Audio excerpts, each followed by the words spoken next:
وہاں تعصب ہے، وہاں دشواری عقل و فہم ہے. اور اگر خداوند کریم کی پرائیورٹی کے ہوتے ہوئے جیسے اصحاب نے اپنے رسول اپنے استاد محترم کی نگہداشت میں وہ کورسز پاس کیے، اللہ نے بڑے ہی نام لیے اپنے اچھے بندوں کو، والسابقون السابقون اولئک المقربون، بڑے نام لیے. آپ اگر دیکھو تو اللہ نے اتنے درجات میں انسانوں کو بانٹا ہے. پھر وجہ بھی بتائیے کہ کیوں بانٹا. نارمیلسی کی دو تعریف سائیکالوجی کرتی ہے، بہت ڈفرنس، اور جو اللہ کرتا ہے وہ بہت ہی ڈفرنٹ. نارمیلسی کی سائیکولوجیکل ڈیفینیشن یہ ہے that a man should be like all other people, the people of the society, whatever condition they are. جیسے ایک شخص، ایک بادشاہ، ایک وزیر، یہ بھی وجہ ہوتی. تو خدا نے نارمیلسی کی، اللہ نے ایک تعریف کی ہے، اور وہ تعریف الا ان اولیاء اللہ لا خوف علیہم ولا هم یحزنون، کہ اللہ کے نزدیک نارمل وہ ہے کہ جس کے دل پر کوئی غم و علم فرسٹریشن کا کوئی اثر نہیں ہے، غم کا کوئی اثر نہیں. اگر آپ غور کرو تو خوف اور حزن کا آج کل کی سائنٹیفک ٹرانسلیشن صرف دو لفظ ہیں، فیئرس اینڈ فرسٹریشنز. اس کے بعد مجھے بتائیے کہ کون سا ایسا شخص ہے جو یہ نہ چاہے گا کہ اللہ کا ولی بنے، جو یہ نہ چاہے گا کہ وہ فیئرز اور فرسٹریشن سے نجات حاصل نہ کرے. لازم بات ہے کہ اگر ہم سب لوگ کوشش کریں، ہمارے رستے میں کیا چیز آ جاتی؟ ایب نارملٹیز، ایب نارمل کانڈکٹس آ جاتے. ہمیں کہا جاتا ہے صوفی تو بڑی مشقت کرتا ہے، ہمیں کہا جاتا ہے اس کو چلائے معکوس کرنا پڑتا ہے، ہمیں کہا جاتا ہے کہ پہاڑوں کے اوپر ہمالیہ کی 20,000 فٹ کی ترائی پہ چڑھنا پڑتا ہے. نو کنسنٹریشن از مسٹسزم. تصوف کی یہ تعریف نہیں ہے، کوئی مجاہدہ تصوف کی تعریف نہیں بنتا. خواتین و حضرات، اگر مجاہدے میں کوئی نجات ہوتی تو 12 سال مہاتما سدھارتھا بدھا نے جب ہندو آرڈر میں تپسیا کیا اور بقول کچھ لوگوں کے سارے دن کی خوراک ایک گھونٹ دودھ کا اور 12 دانے چاول کے کر دیے. مہاتما سدھارتھا بدھا 12 سال. اگر آپ آج بھی اس کی وہ تصویر دیکھیں جس میں اس کی بیچارے کی پسلیاں ہی نظر آتی ہیں، تو مہاتما نے 12 سال کے بعد کہا کہ فاقہ کشی میں نروان نہیں ہے، مشقتوں میں، جسمانی اذیتوں میں نہیں ہے.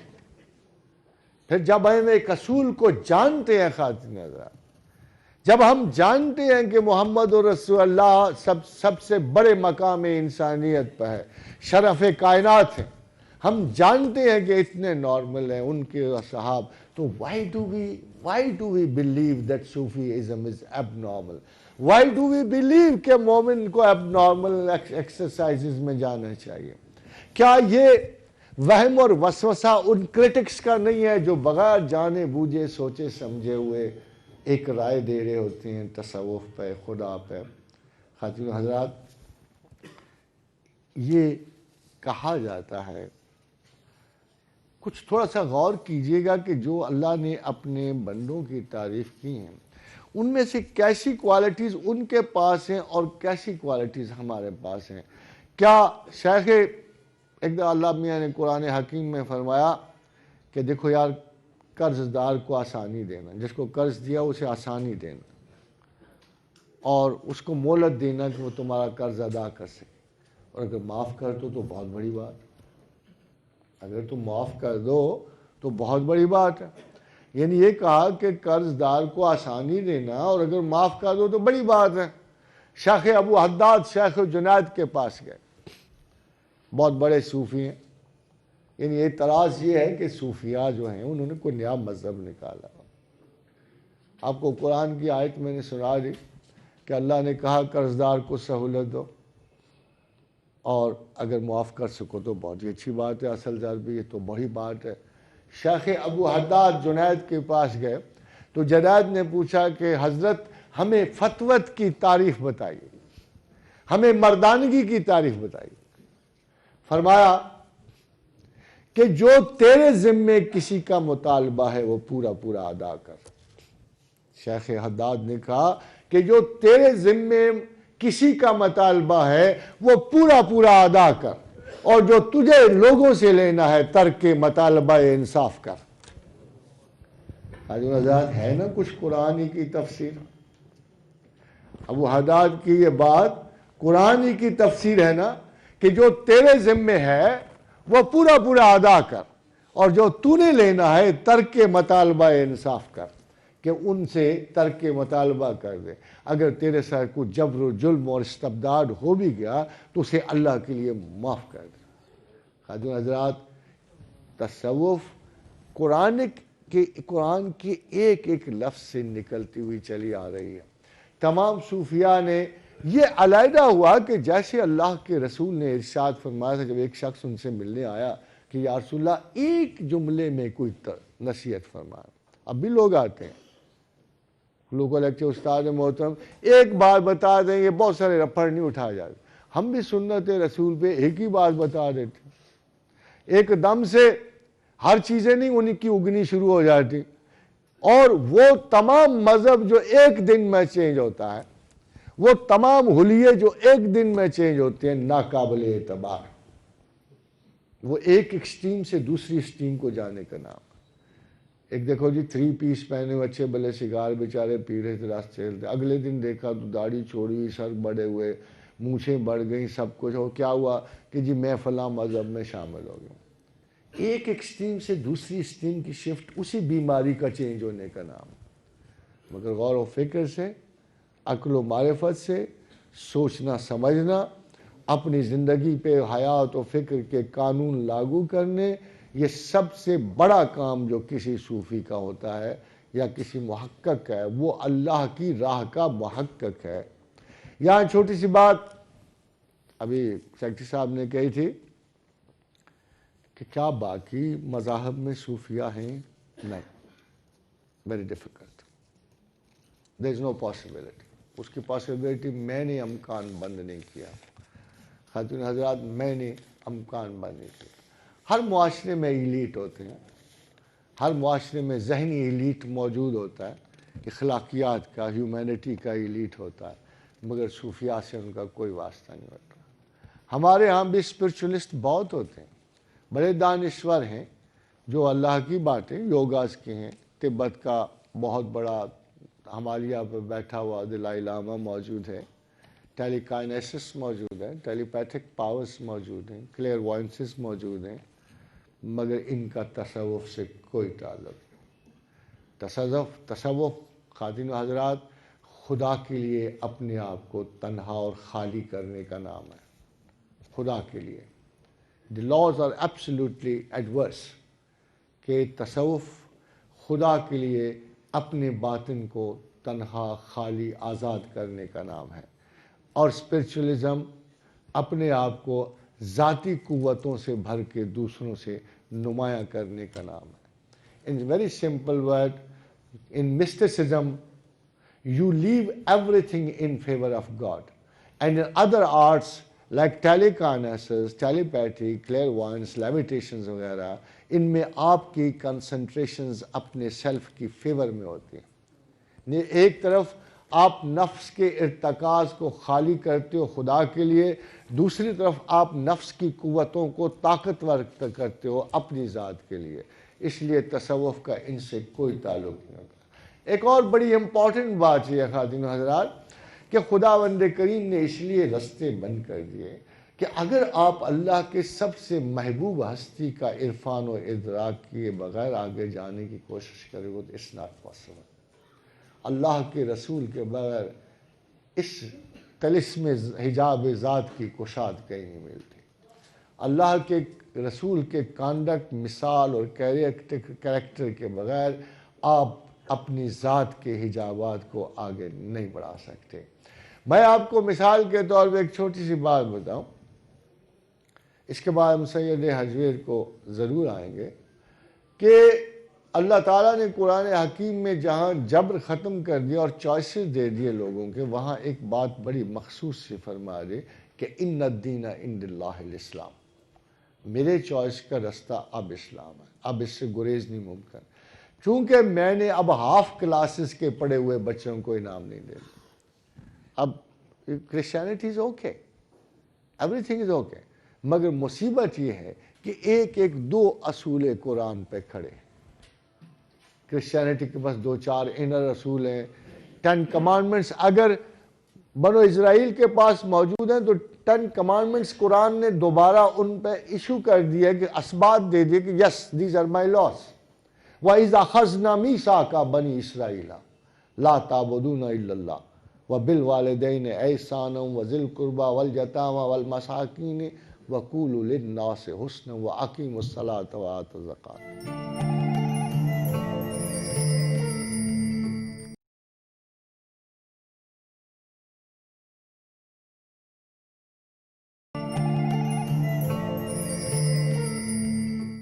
اللہ تعالیٰ نے فیصلہ دیا ٹھیک ہے 10 کمانڈمنٹس کے پیچھے میری سند موجود ہے، 10 کمانڈمنٹس ٹھیک ہے، مگر میں نے 10 کمانڈمنٹس کے علاوہ بھی کچھ اسباق ایڈ کر دیے ہیں اب کلاس تصوف میں، اب شناخت کی کلاس میں کچھ اور رول بھی ہیں۔ پہلے انسان چھوٹا تھا، اس کا دماغ چھوٹا تھا، اتنے سی سی برین تھا، ابھی آپ کل پروگرس کر کے نکلے ہو، چمپینزی کے دماغ سے آگے بڑھے ہو، 350 سی سی سے آگے آتے ہوئے اب آپ 2000 سی سی پہ آ گئے ہو۔ اگر پہلے آپ بچے تھے اب بڑے ہو گئے۔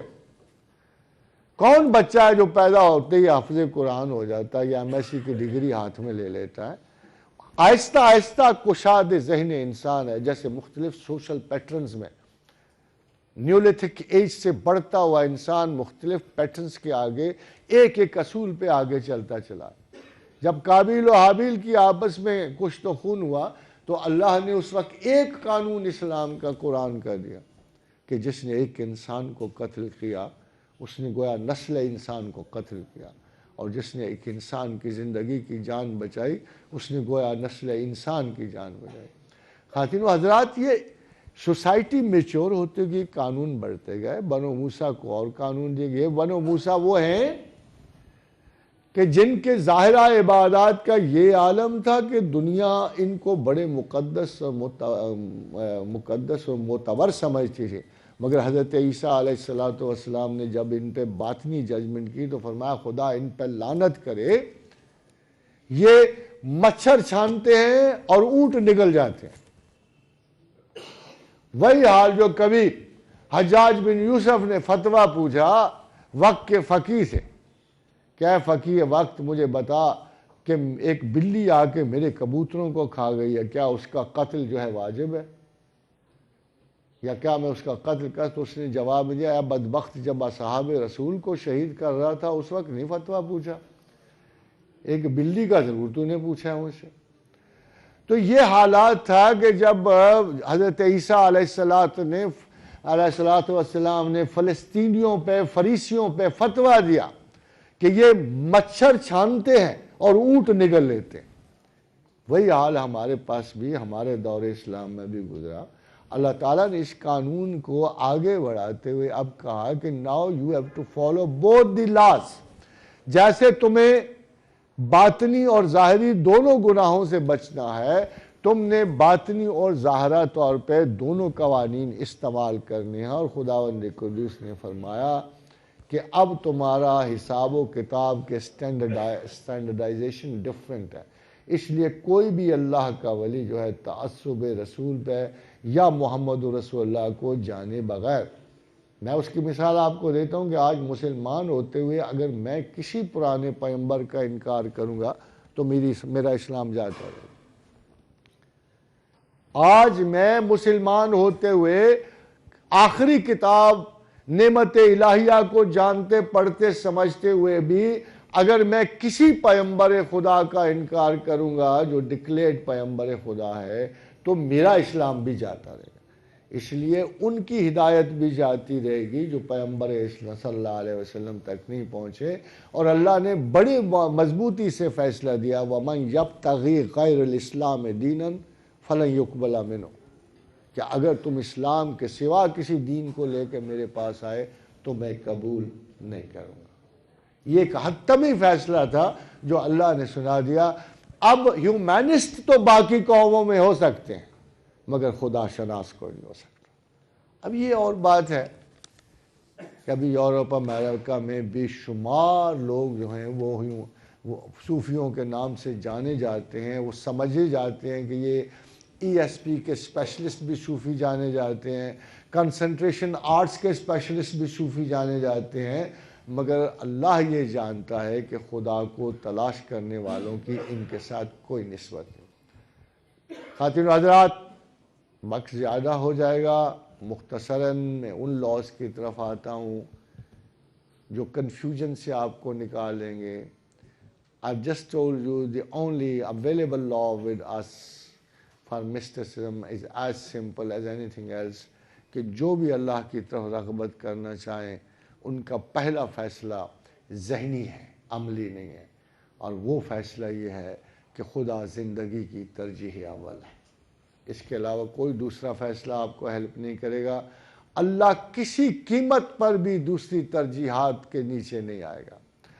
No prime minister will like to sit on a peon's chair. Remember this. وہ خلاق عالم ہے، اپنی ہی تخلیق کے پیٹرن کے کسی استحکار میں وہ قبولیت کا شرف نہیں بخشے گا۔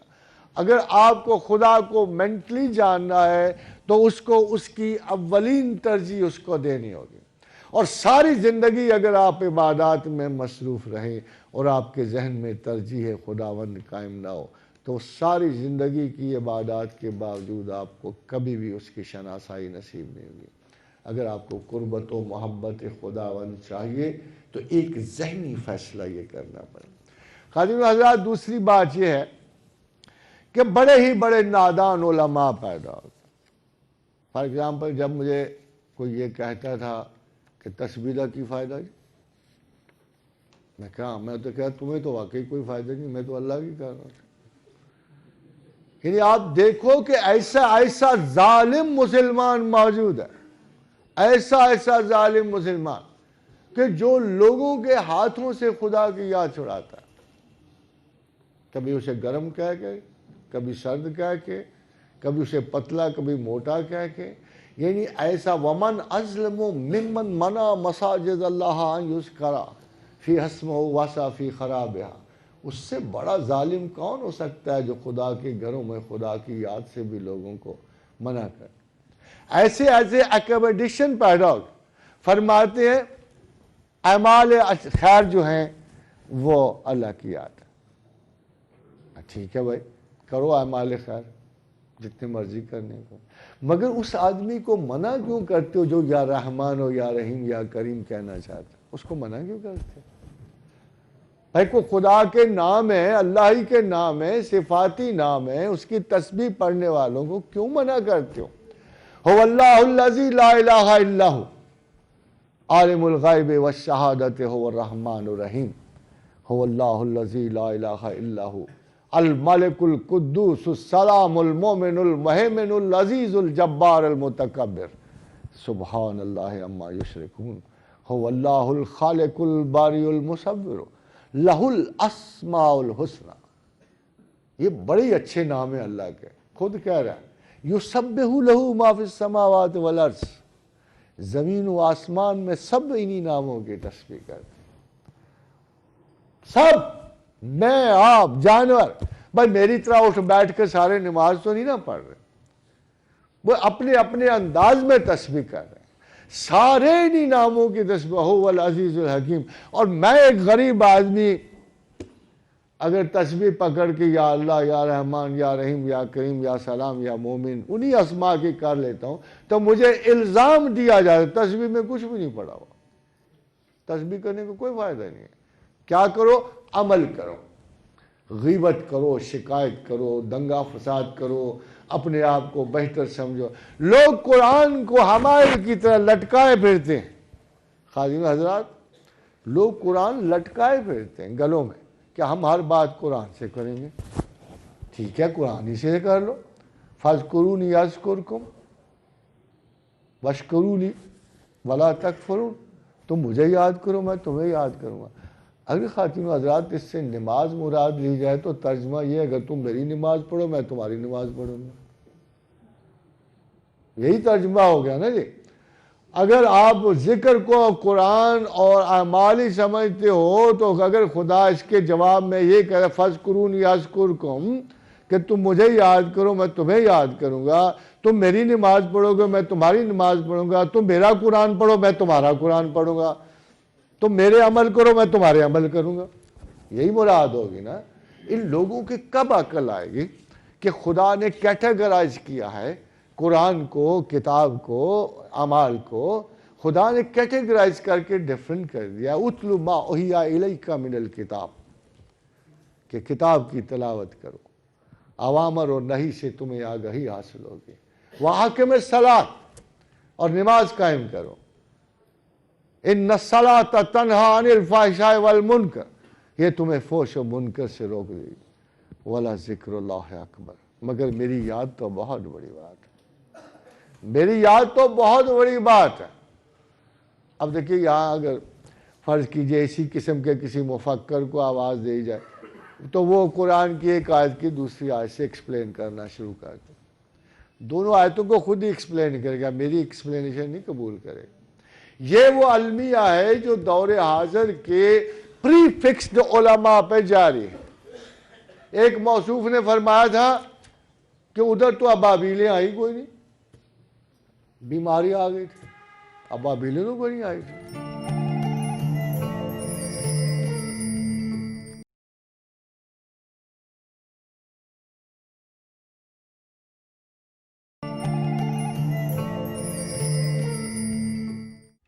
خواتین و حضرات آج کا حال ان کا علم یہ ہے کہ 1500 برس پہلے کے ایک واقع 1500 بھی نہیں اس سے بھی پہلے 1700 برس پہلے کے واقعے پہ سند فرما رہے ہیں اور بڑے یقین سے کہہ رہے ہیں کہ وہاں کوئی ابابیلیں نہیں آئی تھی. میرا خیال ہے کہ خدا میں یہ اہلیت ہی نہیں ہے کسی پرندے کو بھیجنا.